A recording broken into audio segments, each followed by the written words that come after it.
morning, everybody. Hi, how are we doing? We're feeling good? There we go. I'm like, I can't see you. There we are. Hey, everyone.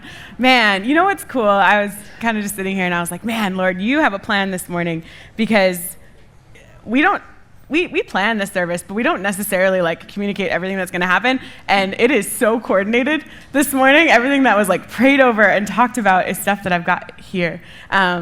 So I'm excited because I know that that's God. So I'm looking forward to what we have coming up in the next half hour or so. We're going to rush a little bit today, friends, because it's a long weekend, and I don't want to go over time. I feel quite strongly about that. So we're going to get through some stuff, and what I want to do is kind of conclude the book of Philippians, give us a little bit more theory, but really make time for some prayer this morning. So we're going to do that together, which I'm excited about. If this is your first time here, welcome. My name is Jodi. I'm one of the pastors here, and I'm honored to be with you today.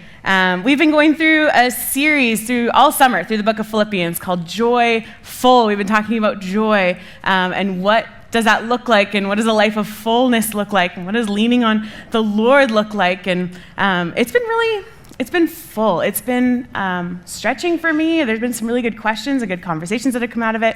And it's been fun, I think, to just sit for an extended period in one book. I think that's been really cool. But today is our last time in this series, and then we'll jump into a new one next week.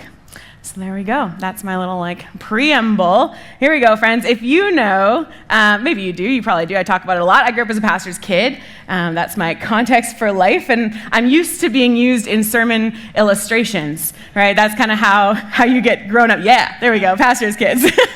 And it's really easy, I think, for pastors to use their kids and their spouses as a tee-up for their main point, but I don't have any of those. So what I get to do is I get to pick other people to use in my sermon illustrations, friends, family, neighbors, that kind of stuff. Or, I've shared all my stories. I'm boring now, so it's time to branch out. So I texted my sister. I said, hey, can I tell a group of people you don't know a story about you as a child? And she was like, yeah, go for it. So I got permission. Here we go. And what you should know about my sister is she has a terrible sense of direction. It's just awful. She doesn't have a sense of direction. It's that bad.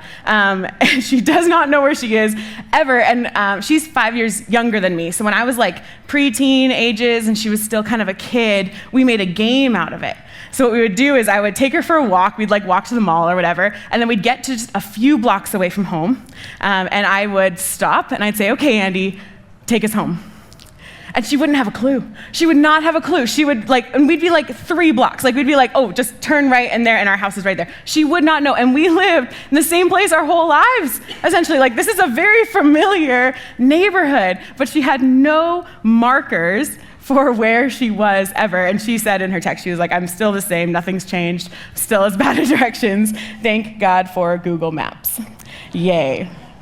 My friends, I hope all of us, we are on a journey towards Jesus together, right? That's what we're doing. That's what David was talking about. We're moving towards Jesus together, and we're in different spots on the journey, and the way we walk might look different, but bit by bit, as we grow and we learn, we're moving towards Jesus. We're becoming more like him. And while we're going, it's helpful to know what the markers are, so that as we're moving, we know we're heading in the right direction, right? So we're going to talk about that a little bit today, and that's what Paul's talking about today at the end of Philippians.